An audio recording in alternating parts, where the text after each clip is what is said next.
बोल गणेश भगवान की जय हो। बोल होई अष्टमी माता तेरी सदा ही जय।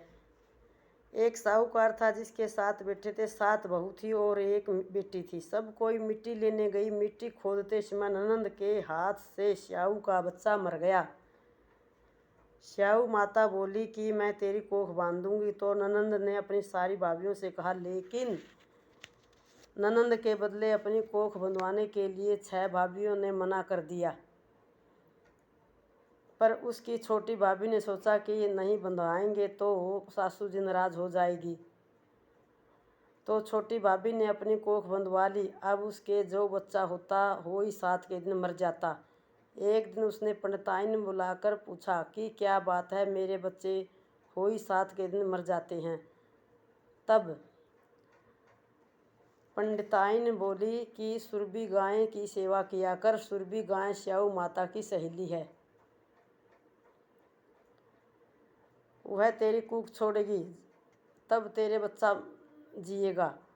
अब वह बहुत सुबह उठकर सुरभि गाय का सारा काम कर जाती। गऊ माता बोली, आजकल कौन मेरी इतनी सेवा करता है, मेरी बहुएं क्या करेंगी, वो तो लड़ाई करती हैं। आज देखा जाए कौन सा काम करता है। गऊ माता ने खूब सुबह उठकर देखा कि एक साहूकार के बेटे की बहू जो सारा काम कर जाती है। गऊ माता बोली कि तुझे किस चीज़ की इच्छा है जो तू मेरा इतना काम करती है, मांग क्या चीज़ मांगती है। तब साहूकार की बहू बोली, मुझे वचन दो।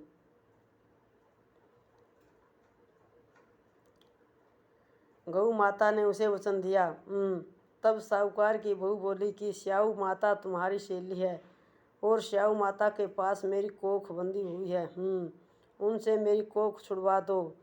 फिर गऊ माता उसे 7 समुद्र पार अपनी सहेली के पास ले जाने लगी, तो रास्ते में धूप थी, इसलिए वह एक पेड़ के नीचे बैठ गई।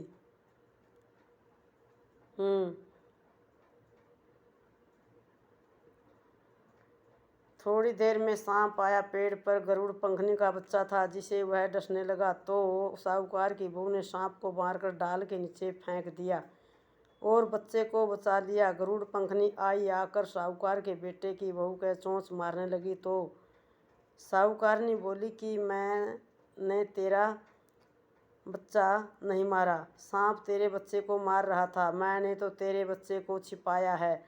तब गरुड़ पंखनी बोली, मांग क्या मांगती है।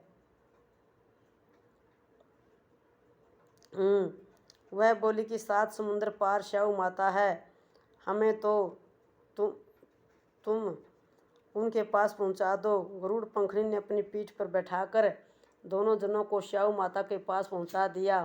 श्याऊ माता बोली कि आ बहन, बहुत दिनों बाद आई। और श्याऊ माता बोली, मेरे सिर में बहुत जूं हो गई हैं। गऊ माता बोली कि मेरे साथ जो है इससे जूं निकलवा लो। तो साहूकार की बहू ने उसकी सारी जूं निकाल दी। श्याऊ माता बोली कि तूने मेरी बहुत भलाई की, तेरे साथ 7 बेटे 7 बहू हों। बहू बोली कि मेरे तो एक भी बेटा नहीं, 7 बेटे कहाँ से होंगे। श्याऊ माता बोली, क्यों नहीं होंगे। तब वह बोली कि मुझे वचन दो। तो श्याऊ माता बोली, वचन ये वचन उकू तो धोबी कुंड पर कांकरी हो। जब साहूकार की बहू बोली, मेरी कोख तो तुम्हारे पास बंधी हुई है, तब श्याऊ माता ने कहा कि तूने तो मुझे बहुत ठगा। मैं तेरी कोख नहीं खोलनी चाहती थी, लेकिन अब खोलनी पड़ेगी। जा, तेरे घर में तुझे 7 बेटे बहू मिलेंगे, तू 7 उजमन करियो। 7 होई माता मांडियो।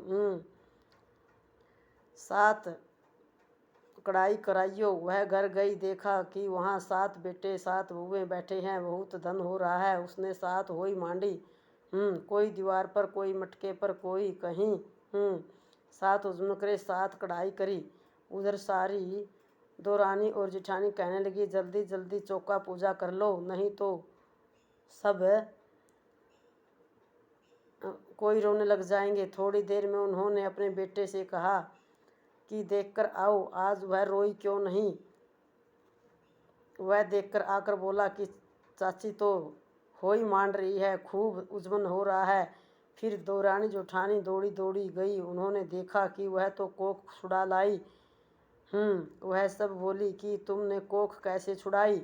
वह बोली कि मैंने तो कोख बंधाई नहीं, लेकिन श्याऊ के बच्चे के मरने से कोख बंधाएगी। अब श्याऊ माता ने मुझ पर दया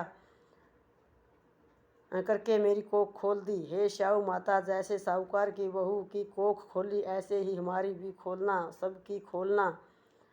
कहते सुनते होकर अबरते कि अपने सारे परिवार की कोख खोलना। बोल श्याऊ माता की जय हो। बोलो अष्टमी माता तेरी सदा ही जय।